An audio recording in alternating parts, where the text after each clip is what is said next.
구약성경 798페이지 욥기 38장 1절에서 11절까지 제가 읽겠습니다. 그때 여호와께서 폭풍우 가운데서 욥에게 말씀하여 이르시되 무지한 말로 생각을 어둡게 하는 자가 누구냐? 너는 대장부처럼 허리를 묶고 내가 네게 묻는 것을 대답할지니라. 내가 땅에 기초를 놓을 때 네가 어디 있었느냐? 내가 깨달아 알았거든 말할지니라. 누가 그것의 도량법을 정하였는지, 누가 그 줄을 그것 위에 띄웠는지 내가 아느냐? 그것의 주추는 무엇 위에 세웠으며 그 모퉁이 돌을 누가 놓았느냐? 그때 새벽별들이 기뻐 노래하며 하나님의 아들들이 다 기뻐 소리를 질렀느니라. 바다가 그 모태에서 터져 나올 때 문으로 그것을 가둔 자가 누구냐? 그때 내가 구름으로 그것을 만들고 흑암으로 그 강보를 만들고 한계를 정하여 문빗장을 지르고 이르기를 내가 여기까지 오고 더 넘어가지 못하리니 내 높은 파도가 여기서 그칠지니라 하였노라. 드디어 하나님이 등장하셨습니다. 긴 싸움과 고통이 아마 끝날 것 같습니다. 그러나 만만치 않습니다. 하나님이 등장하셔서 누가 잘했는지 누가 잘못했는지 판결을 내리시고 보상하는 걸로 끝나는 것이 아니라 여태껏 일어난 일들이 무슨 결론으로 가야 되는지, 어디로 어떻게 의도되고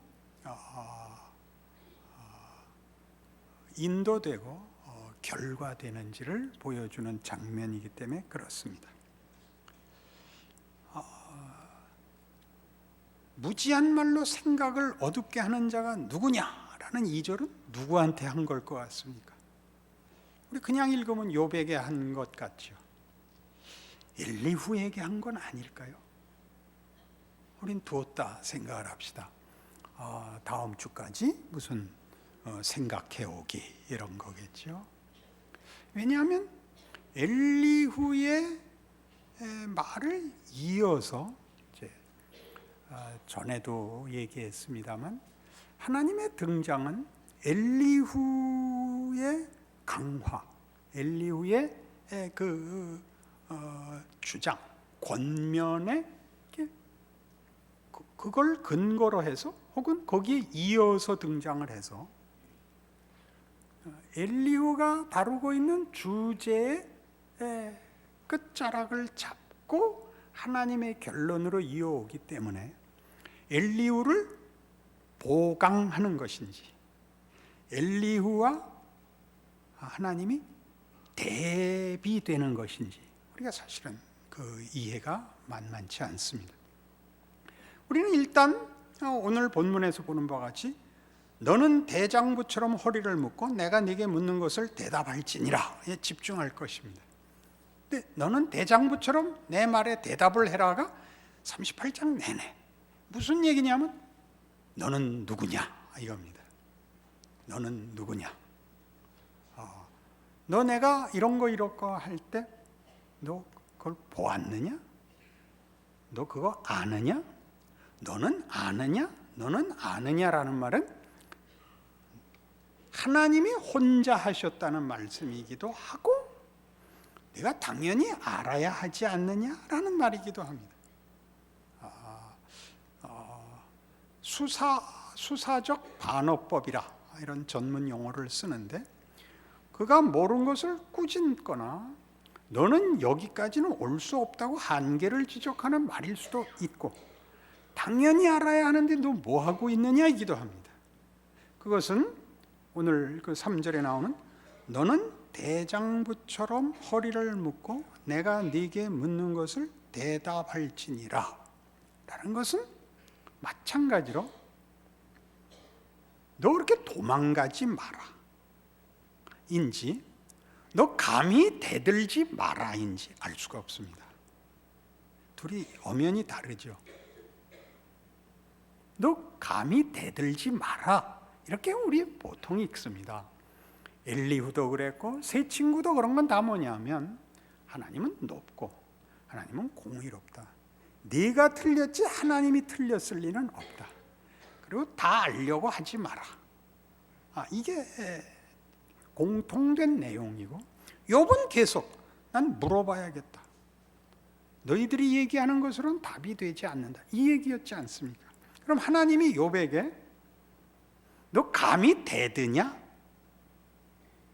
라는 얘기를 하면 새 친구를 용서하고 새 친구가 틀렸고 용서해야 된다는 사실 앞뒤가 맞지 않습니다.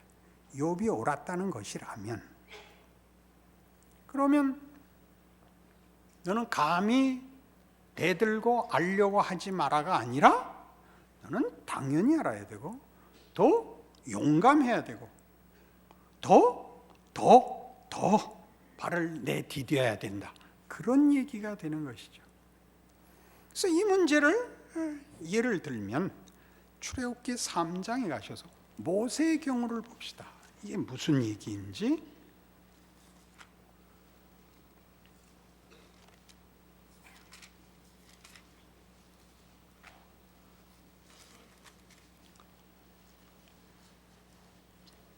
출애굽기 3장 1절입니다. 이제 하나님이 모세를 부르는 장면입니다. 모세가 그의 장인 미디안 제사장 이드로의 양떼를 치더니 그 떼를 광야 서쪽으로 인도하여 하나님의 산 호렙에 이르매 여호와의 사자가 떨기나무 가운데로부터 나오는 불꽃 안에서 그에게 나타나시니라. 그가 보니 떨기나무에 불이 붙었으나 그 떨기나무가 사라지지 아니하는지라. 이에 모세가 이르되 내가 돌이켜 가서 이 큰 광경을 보리라. 떨기나무가 어찌하여 타지 아니하는고 하니 그때 여호와께서 그가 보려고 돌이켜 오는 것을 보신지라. 하나님이 떨기나무 가운데서 그를 불러 이르시되 모세야 모세야 하시매 그가 이르되 내가 여기 있나이다. 하나님이 이르시되 이리로 가까이 오지 말라. 네가 선 것은 거룩한 땅이니 네 발에서 신을 벗으라. 또 이르시되 나는 네 조상의 하나님이니 아브라함의 하나님 이삭의 하나님 야곱의 하나님이니라. 모세가 하나님 배웠기를 두려워하여 얼굴을 가리매 여호와께서 이르시되 내가 애굽에 있는 내 백성의 고통을 분명히 보고 그들의 감독자로 말미암아 부르짖음을 듣고 그 근심을 알고 내가 내려가서 그들을 애굽인의 손에서 건져내고 그들을 그 땅에서 인도하여 아름답고 광대한 땅 젖과 꿀이 흐르는 땅 곧 가나안 족속 헷 족속 아모리 족속 브리스 족속 히위 족속 여부스 족속의 지방에 데려가려 하노라. 이제 가라. 이스라엘 자손의 부르짖음이 내게 달하고 애굽 사람이 그들을 괴롭히는 학대도 내가 보았으니 이제 내가 너를 바로에게 보내어 너에게 내 백성 이스라엘 자손을 애굽에서 인도하여 내게 하리라. 무시무시하고 영광된 하나님의 부르심입니다. 모세가 뭐라고 대답하죠? 11절 모세가 하나님께 이르되 내가 누구이기에 바로에게 가며 이스라엘 자손을 애굽에서 인도하여 내리까. 개정개혁은 누구이기에 이렇게 되어 있지만 옛날 개혁 성경이 조금 더 표현이 구문적이죠. 구문이라 그러나 구어체죠. 내가 누구 관대 가며 이렇게 돼 있었죠. 성경 많이 읽은 사람은 익숙해졌죠. 내가 누구 관대 가며. 모세의 말은 무슨 뜻일까요? 하나님이 하나님이신 거는 알겠지만 여태껏 침묵하시다가 어느 날 갑자기 나타나셔서 가라 그러면 그냥 그게 가지는 겁니까? 뭘 저를 설득하시든가 갈 만큼 뭘 준비시키셔야지. 양떼 따라 여기 생각 없이 왔는데 갑자기 가라 이렇게 밑도 끝도 없이 이렇게 할 수 있는 겁니까? 말하자면 그런 것입니다. 그 말이 여러분 이해가 되십니까? 밑도 끝도 없이. 욥기 7장에 가면 욥이 이 어려움을 당하자 정신이 나가가지고 맨 처음에 보였던 반응 중에 하나가 뭐였는지 아십니까? 욥기 7장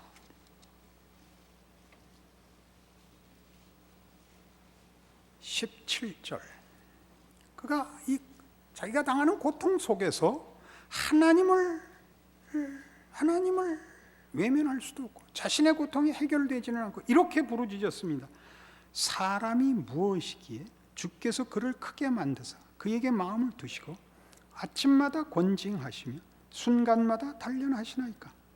주께서 내게서 눈을 돌이키지 아니하시며 내가 침을 삼킬 동안도 나를 놓지 아니하시기를 어느 때까지 하시리까? 사람을 감찰하시는 이여 내가 범죄하였던들 주께 무슨 해가 되오리까? 어찌하여 나를 당신의 관역으로 삼으셔서 내게 무거운 짐이 되게 하셨나이까? 주께서 어찌하여 내 허물을 사하여 주지 아니하시며 내 죄악을 제거하여 버리지 아니하시나이까? 내가 이제 흙에 누우리니 주께서 나를 애써 찾으실지라도 내가 남아있지 아니하리이다. 이 말 이해가시죠? 안 간다 이거죠. 믿음이 좋아서. 욥이 하는 불평이 뭐죠? 하나님, 내가 하나님 편을 든다고 무슨 하나님에게 도움이 되겠으며 나 하나 잘못한다고 하나님께 무슨 누가 되겠습니까?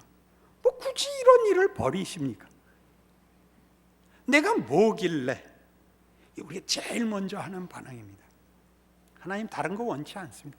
살아있는 동안 그냥 자존심 하나 지키게 놔두십시오. 그냥 죽어버리면 그냥 없어지는 걸로 그냥 괜찮습니다. 하나님이 그렇게 못하시겠다는 것이 욥기입니다. 내가 누굽니까? 하나님이 지금 오늘 38장에 등장하셔서 맨 처음 한 얘기가 너는 대장부로 부름을 받았느니라. 꼬리 내리고 도망가지 마라 그러는 장면이라니까요. 내가 당한 모든 일에 대하여 그저 나도 더 이상 바라지 않을 테니 그냥 없었던 걸로 합시다.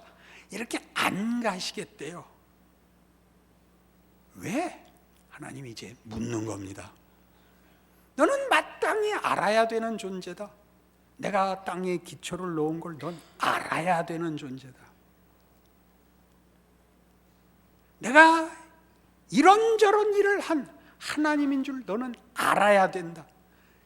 욥아 이걸 보았느냐? 욥아 이걸 아느냐? 그럴 때 욥은 이것 엘리후가 그토록 크게 얘기했던 하나님은 천지를 창조하신 이 큰 세계 위에 계시는 분이고 너는 그 창조 세계의 한 조그만 인간에 불과하다 라고 세상이라는 틀 무대 속에 한 조그만 지점에 불과하게 꾸짖어 감히 하나님께 대들며 불만이 있단 말이냐라고 누르는 데 대하여 하나님은 그가 이 무대의 어떤 배경이 아니라 하나님이 주인공으로 삼은 주인이다라고 이렇게 빼놓는 것입니다. 이 안에 이걸 보았느냐? 이걸 보았느냐? 이걸 아느냐? 이건 네가 했느냐? 이렇게 빼놓고 있습니다. 어디다가? 창조 세계 안에 묻고 있지 않고 창조하신 하나님의 대화자로 설명하고 설득하는 어떤 힘의 대단한 존재로 취급되고 있습니다. 이것이 너는 누구냐? 욥이 당한 모든 일들이 왜 일어났느냐? 그가 다만 자연 질서의 한 부분과 거기에 속한 조그만 존재이기 때문은 아니다 이거죠. 그보다 훨씬 크기 때문에 이런 일들이 일어나도록 내가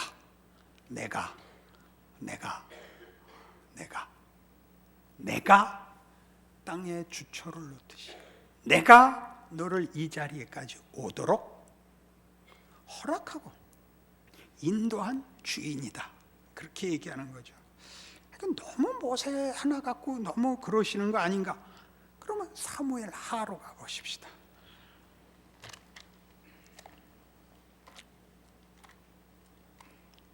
사무엘하 7장에 가시면 다윗이 7장 18절 성전을 짓겠다고 했다가 그건 안 된다. 그건 네 아들이 지을 것이다. 그러면서 다윗을 축복하시는 하나님의 말씀이 이제 나단 선지자를 통하여 허락됩니다. 다윗이 이제 거기에 답합니다. 7장 18절 다윗 왕이 여호와 앞에 들어가 앉아서 이르되 주 여호와여 나는 누구이며 내 집은 무엇이기에 나를 여기까지 이르게 하셨나이까? 주 여호와여, 주께서 이것을 오히려 적게 여기시고 또 종의 집에 있을 먼 장래의 일까지도 말씀하셨나이다. 주 여호와여, 이것이 사람의 법이니이다. 주 여호와는 주의 종을 아시오니 다윗이 다시 주께 무슨 말씀을 하오리까? 주의 말씀으로 말미암아 주의 뜻대로 이 모든 큰 일을 행하사 주의 종에게 알게 하셨나이다. 그런즉 주 여호와여, 이러므로 주는 위대하시니 이는 우리 귀로 들은 대로는 주와 같은 이가 없고 주 외에는 신이 없음이니이다. 땅의 어느 한 나라가 주의 백성 이스라엘과 같으리까?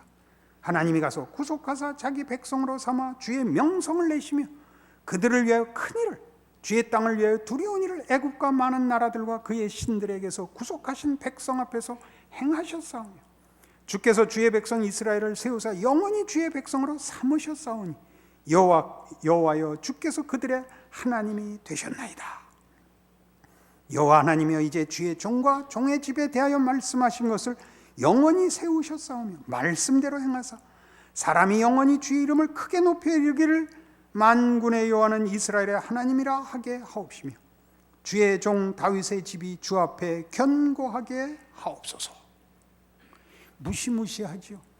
다윗은 자기가 하나님을 위하여 뭔가 조금이라도 무엇을 해드리는 것으로 만족했고 자기 가치가 그게 다, 내가 주를 위해 뭐 하나 한 사람이 다인 줄 알았는데 성전을 짓겠다고 한 다윗의 청을 물리치시고 하나님이 다윗과 그의 가문과 그의 왕권을 영원히 지키겠다고 약속하십니다.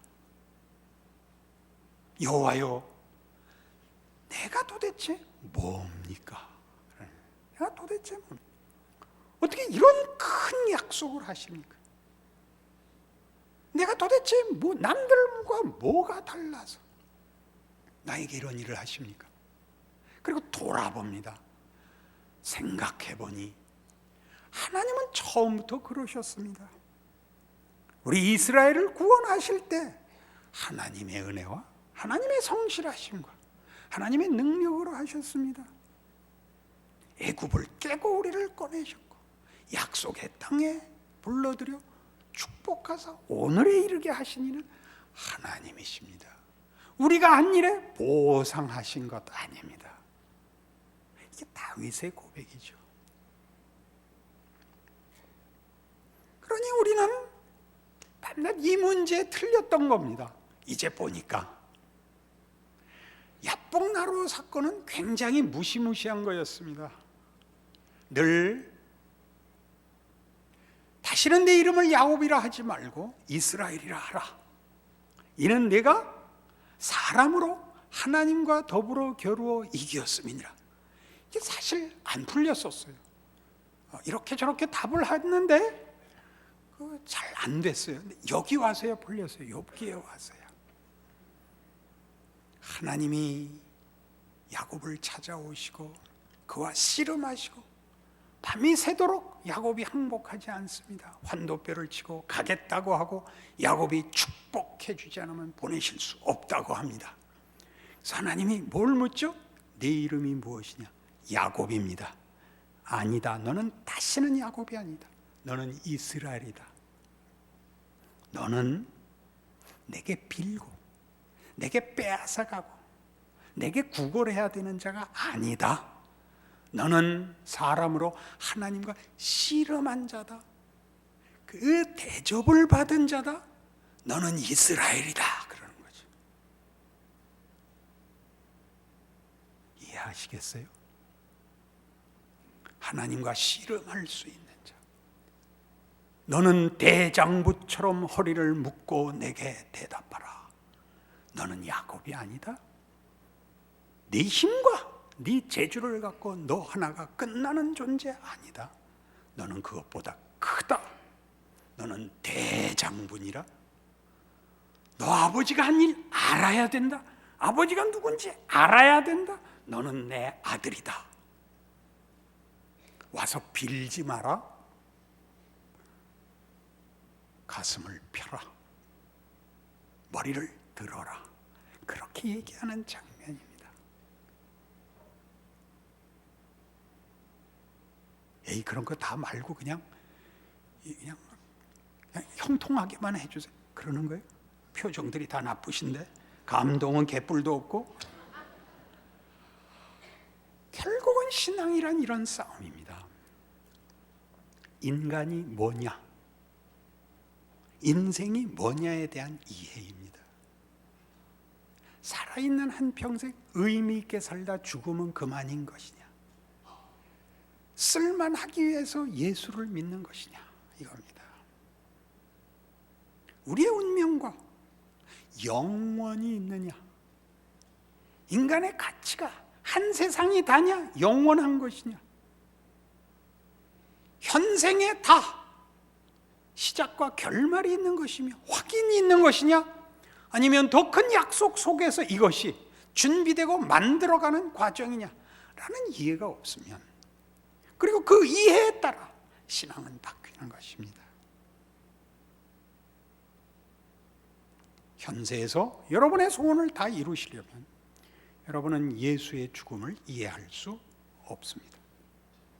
예수님이 다시 오신다는 것도 여러분을 만족시킬 수 없습니다. 하나님이 여러분 안에서 만들려고 하는 걸 놓치게 되고 다 그만두시고 나 살아 생전에 이 조그만 부탁 하나 들어주십시오로 전락할 수밖에 없습니다. 그러니 기독교 신앙이란 사실은 무시무시한 것입니다. 요한복음 15장에 가면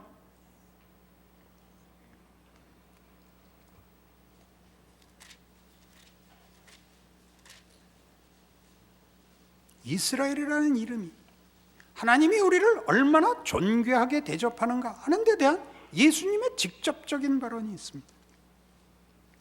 요한복음 15장 15절입니다.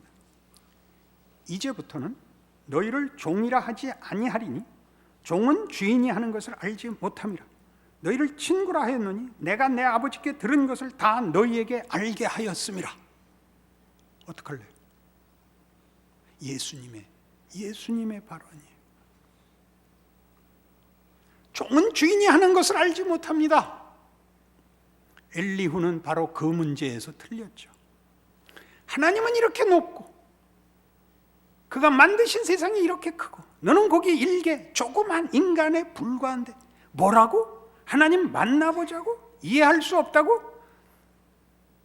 내 주제를 알아라. 너희는 내 종이 아니다. 종은 주인이 하는 일을 알지 못하지만 나는 너희에게 아버지께 들은 것을 다 알려주러 온 너희 친구다. 그러니 욥기 38장이 지금 하나님이 계속 묻는 거죠. 너 이거 알아야 된다? 너 이거 알아야 된다.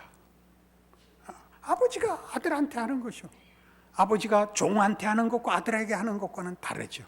종에겐 시킬 일을 얘기하고 아들에겐 알아야 할 일을 가르치죠. 그 훈련 받는 거 다 싫어하는 겁니다. 누가 더 편해서? 종이 편하죠. 해지면 나가서 놀면 되니까. 아들은 그때 부르는 것입니다. 종 나간 다음에 얘야 안방에 들어오너라. 내가 할 말이 있다. 그런 거 아닌가요? 욥기 42장에 가면 그러니까 이 얘기가 나오는 겁니다. 42장 결론이죠. 결론에 뭐가 나왔죠?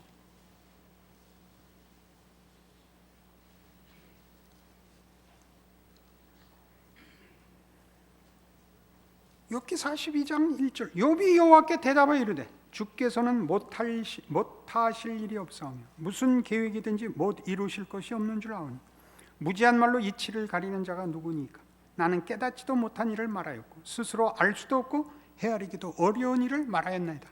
내가 말하겠사오니 주는 들으시고 내가 주께 묻겠사오니 주여 내게 알게 하옵소서. 내가 주께 대하여 귀로 듣기만 하였사오나 이제는 눈으로 주를 배움나이다. 그러므로 내가 스스로 거두어드리고 티끌과 제 가운데서 회개하나이다. 나중에 더 깊이 살펴봐야 할 대목이지만 내가 이제 아버지를 배웁니다. 이거죠. 아버지를 배웁니다. 주인을 배우는 것이 아니라 아버지를 배웁니다. 그런 장면이죠. 그러니 있지 우리가? 이 놀라운 설명을 예수 안에서 우리가 어떻게 가지고 있는가? 고린도 후서 신약으로 갔다 구약으로 갔다 하는데 계속 앞에서만 찾고 계시면 곤란합니다. 고린도 후서 5장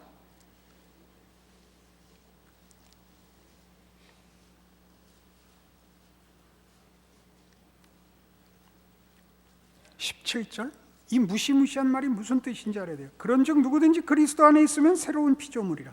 이전 것은 지나갔으니 보라 새 것이 되었도다. 새 것이 됐다는 게 뭐죠? 뭘까요? 새로운 존재, 새로운 인생, 새로운 세계가 됩니다. 그리스도 예수 안에서 뭘 아는 거죠? 욥이 아는 걸 아는 거죠. 이 앞뒤를 보실래요? 13절부터 보세요. 우리가 만일 미쳤어도 하나님을 위한 것이요 정신이 온전하여도 너희를 위한 것이니 그리스도의 사랑이 우리를 강권하시는도다. 이거 권력으로 누른 거 아니고 강요한 게 아니고 그리스도의 사랑, 사랑은 대등해야 하는 거예요. 사랑의 반대말은 여러 개 있어요. 사랑의 반대말 중에 대표적인 것은 증오라 그래요. 무관심이라 그래요. 성경적으로는 동정이에요. 동정을 받고 결혼할 수는 없어요. 해보시면 다 아는 거예요. 동정을 받아서 결혼할 수는 없어요. 대등해야 돼요. 그리스도의 사랑이 우리를 강권하시는도다. 우리가 생각하건대 한 사람이 모든 사람을 대신하여 죽었은즉 모든 사람이 죽은 것이라. 그가 모든 사람을 대신하여 죽으시면 살아있는 자들로 하여금 다시는 그들 자신을 위하여 살지 않고 오직 그들을 대신하여 죽었다가 다시 살아나시는 이를 위하여 살게 하려 함이라. 자기 자신을 위하여 사는 것은 뭐죠? 하나님에게 도움을 청해서 자기가 아는 인생, 자기가 소원하는 세상이 전부인 겁니다. 그것 아니고 아버지를 만나는 겁니다. 아버지의 세상, 아버지의 뜻에 부름을 받는 겁니다. 그러므로 우리가 이제부터는 어떤 사람도 육신을 따라 알지 아니하노라. 비록 우리가 그리스도도 육신을 따라 알았으나 이제부터는 그같이 알지 아니하노라. 그런즉 누구든지 그리스도 안에 있으면 새로운 피조물이라. 이전 것은 지나갔으니 보라 새 것이 되었도다. 이제는 사람을 그 사람의 성격, 그 사람의 능력, 그 사람의 취향 같은 것으로 취급하지 않습니다. 하나님이 아버지입니다. 그러니 기독교에서 요구하는 모든 덕목이 여기서 나오죠. 용서해라, 기다려라, 믿음을 가져라가 나오죠. 왜요? 아버지 때문에. 이 욥기죠.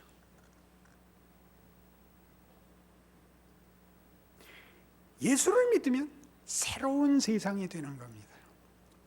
이 세상이 모든 걸 갖고 있는 것이 아니고 하나님이 갖고 있는 걸 알 수 있습니다. 고난을 당할 수 있습니다. 질 수 있습니다. 그것이 하나님의 손 안에 있는 것인 줄 아니까. 세상이 최종 심판자가 아니고 하나님이거든요. 이 세상을 이기는 믿음을 가질 수 있게 되는 것이죠. 오케이? 그렇게 묻는 거랍니다.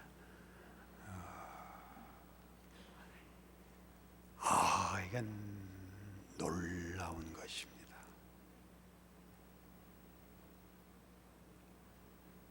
여러분의 생각에서 믿음으로 여러분의 생각을 깨고 나오셔야 됩니다.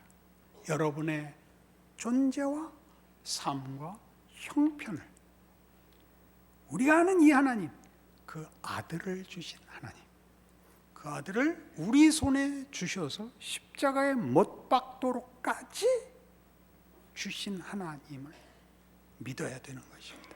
아니면 신앙생활 할 수가 없습니다. 언제나 세상보다 손에 더 많은 걸 가져야만 이길 수 있지 놓고는 못 살게 되는 겁니다.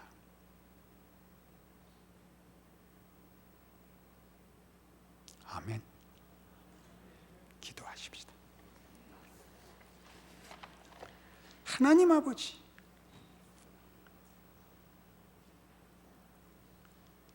예수를 믿는다는 신앙 고백은 얼마나 클까요? 당연히 세상보다 큽니다. 우리가 할 수 있는 것보다, 세상이 위협하는 것보다 당연히 큽니다. 그 큰 것 가지게 하십니다. 그렇게 우리를 부르시고 그렇게 우리를 붙드십니다. 도망갈 수 없습니다. 하나님이 타협하시지 않기 때문입니다. 그러니 하나님의 부르심 앞에 순종해야 할 뿐만 아니라 믿음을 가지고 더 큰 세상을 살아야 합니다. 우리가 원치 않는 것 혹은 욕심내는 것 모두 다 주의 손에 맡겨야 합니다.